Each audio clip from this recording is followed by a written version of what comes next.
How does a musician make money during a global pandemic? Maybe I can help you with that.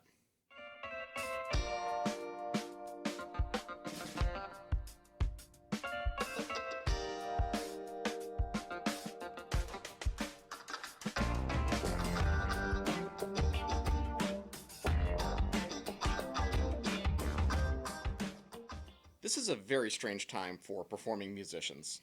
Live venues are closing all over the country, performing opportunities are dwindling by the day, and restrictive regulations are hindering the bars and venues that are still committed to staying open and hiring live musicians. I've been giving a lot of thought lately into how a musician can still make a living, even as live gigs are becoming fewer and further between.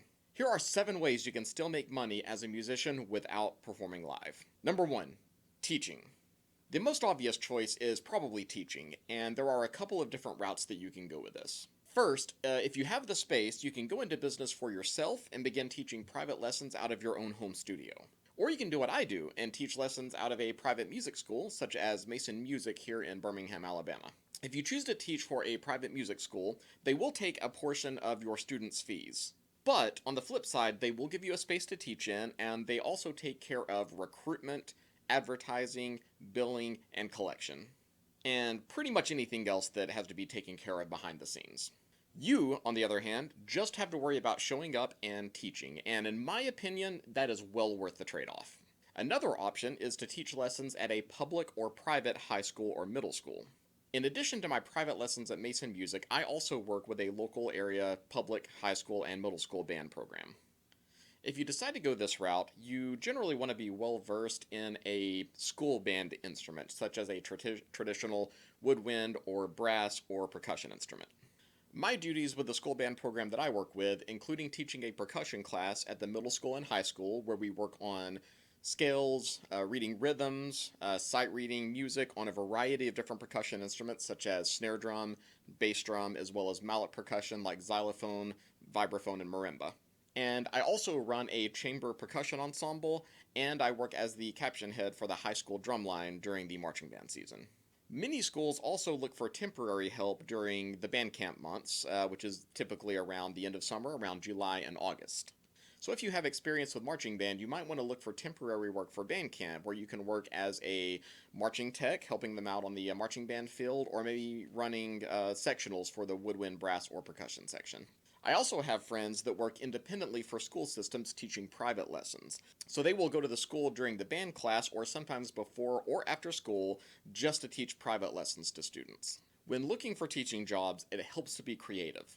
Try to think outside the box and maybe even convince a band director that they have a need that they haven't even considered yet. One thing that I would love to see more of is high school or middle school jazz bands hiring a rhythm section tech. Most public and private school systems now have jazz bands in their school band program. However, most band directors are either not very well versed in jazz music, or if they are, it's typically on a wind instrument. Very few of them have experience in rhythm section instruments, such as bass guitar, piano, electric guitar, or drum set. If you play one of those instruments and are well versed in jazz music, you could market yourself as a jazz band rhythm section tech, in which you would come to the school, possibly to do private lessons, as well as to work with the rhythm section either individually as a section or during jazz band rehearsals. If you want to begin teaching with a high school or middle school band program, you will definitely need a resume. You can find many different resume templates online. Just be sure to list all of your qualifications, your education, and your experience, and mail it out to as many high school and middle school band directors in your general area as you can find email addresses for. Most school systems have an online directory of teachers, so it should be pretty easy to find contact information, such as email address, maybe even telephone lines for high school and middle school band directors. But if you decide to go the teaching route, please make sure that you have the necessary skills in order to be a good teacher.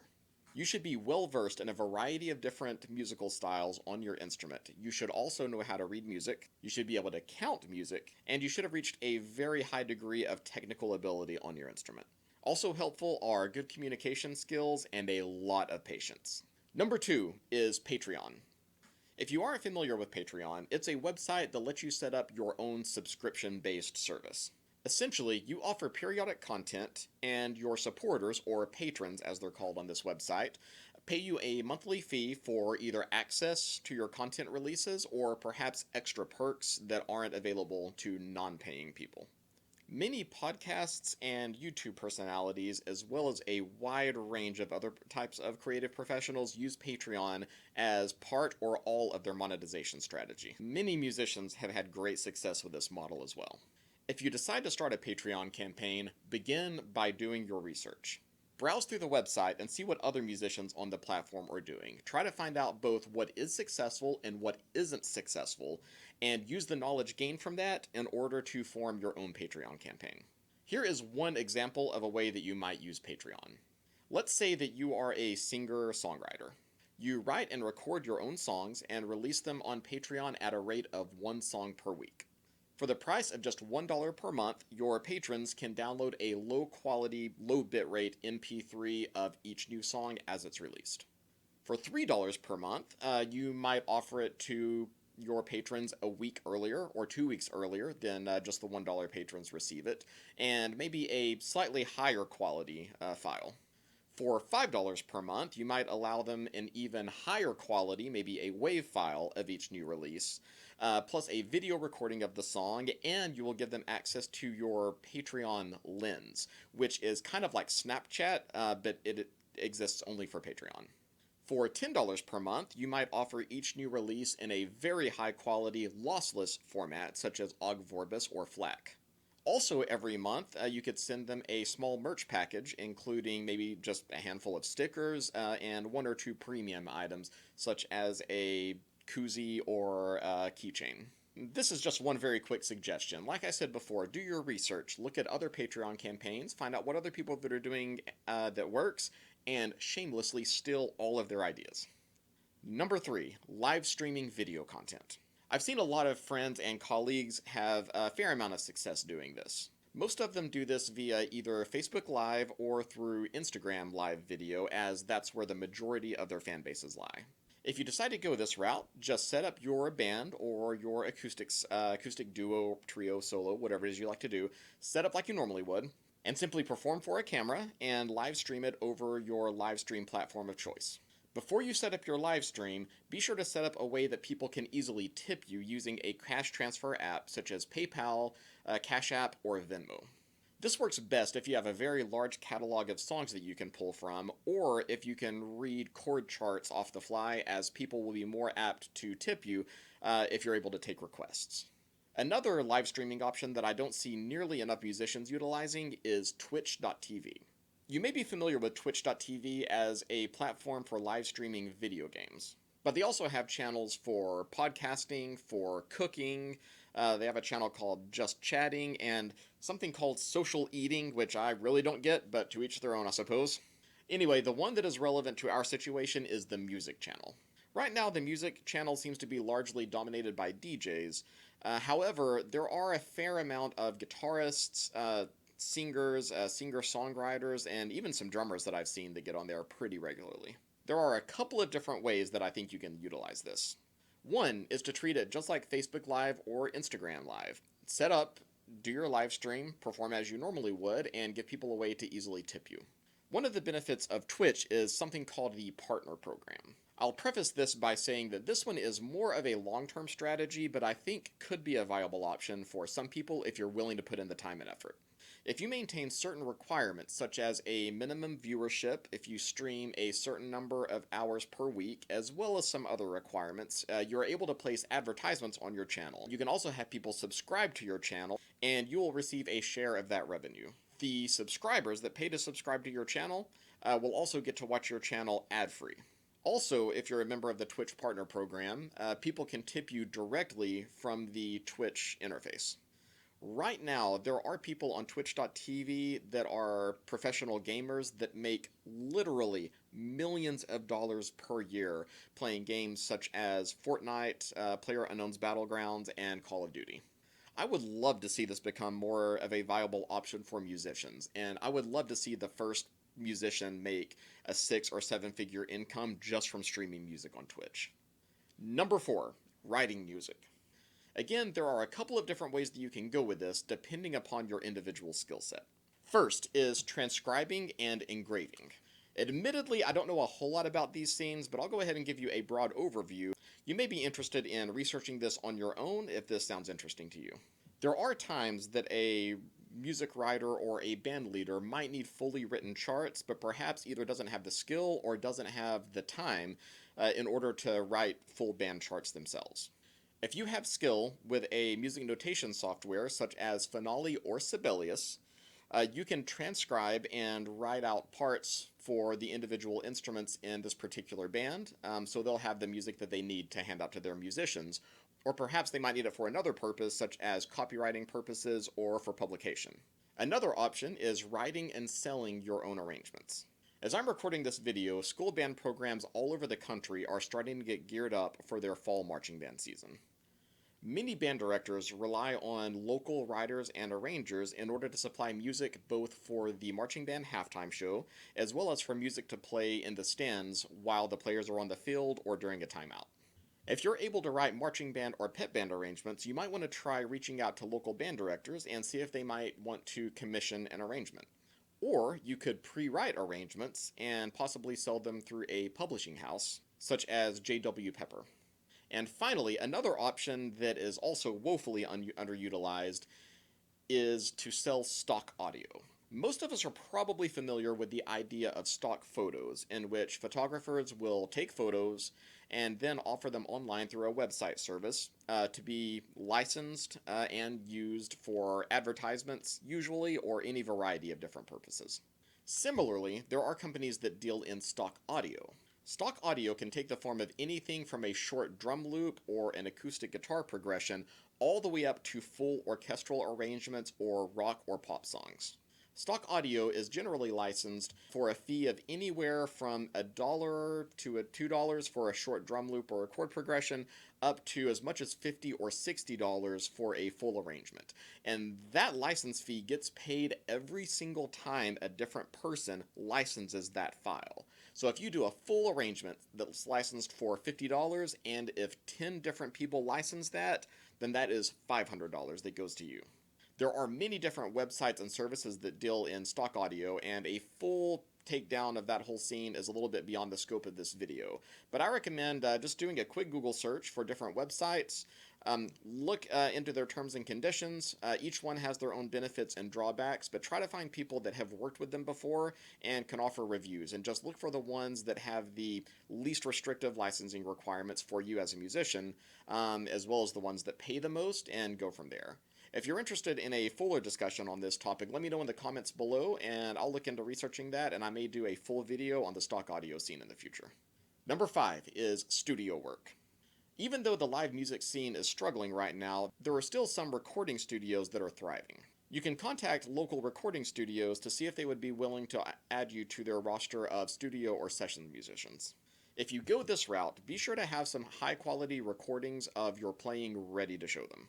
For this purpose, I recommend only very high-quality studio recordings. You want to make sure that you're able to present high-quality recordings of yourself playing in a variety of different styles. A snippet of GoPro footage from your local bar gig is not going to cut it for this. Alternatively, you can set up a recording space in your own home and offer to do remote studio tracks. So this is one option that I'm doing right now. For instance, if a singer-songwriter has a song that they've written and they need drums for their track, and either don't play drums themselves or don't have somebody that can play on the recording, or if they simply can't afford to rent out studio time plus hire a drummer to come and play on their track, they can send a scratch track to me. I can record the drums in my home studio and then send the track back to them. Then they can go one by one and add all of the other instruments until they have a full recording of their song. Number 6, taking a non-music contract job. So I still have a couple of more options to recommend, but now we're starting to get into non-music related territory. Before I continue, I want to be very, very clear about something. There is a certain subset of musicians that look down upon other musicians for taking non-music jobs. I want to be 100% clear that I am not one of those people. And to be perfectly honest, I think that comes from their own insecurity. There is absolutely no shame in a musician taking a non-music related job in order to make ends meet. Many of us have families to support, but even if you don't, you still have to pay your own rent and cell phone bill, and you have to be able to feed yourself. When we find ourselves in a situation like we're in now, you have to do whatever it takes to survive. And if that means taking on some more traditional, non music related jobs in order to make ends meet, I am 100% okay with that. Thankfully, there are some opportunities to take that will allow you to work on your own schedule while still pursuing music. The first one is freelance writing or copy editing. When I was first getting started as a full time musician, I worked through a company called Demand Studios writing articles for websites. Basically, what I did was I would scroll through a list of AI generated article titles. I would pick a handful that I felt like I could write, and then I would research and write those articles. Mainly, it was product reviews and informational articles. After I wrote the article, I would submit it for review, and it would either be rejected with some suggestions to fix things, which I would fix and resubmit. Eventually, the article would be accepted, and I would get paid a flat rate per article that I wrote. Even when we aren't in the middle of a health crisis like we currently find ourselves, there are always slumps, lulls, or downtime where we just don't have a whole lot of gigs. I recommend using that downtime to pick up a new skill. A couple of years ago, I picked up the skills of video editing, photography, and photo editing, and I'm working on other skills such as coding and computer programming. Sometimes, whenever the music jobs dry up a little bit, I've been able to rely on these skills in order to make a little bit of extra income. Not only that, but it's also allowed me to provide extra value for the bands that I'm in, because not only can I play drums, but I can also film and edit promotional videos, and I can also do promo photography.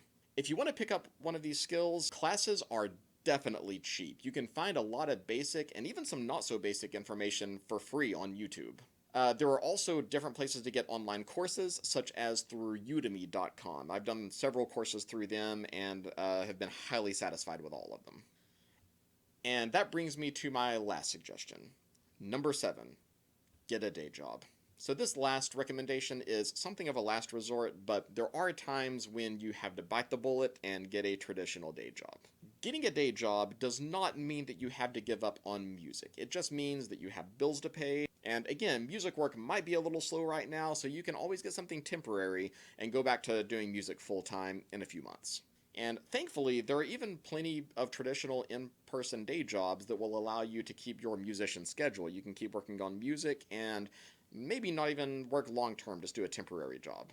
The first option in this category is to get a so-called gig job, such as a rideshare service like Uber or Lyft, or perhaps a delivery job such as DoorDash or Shipt.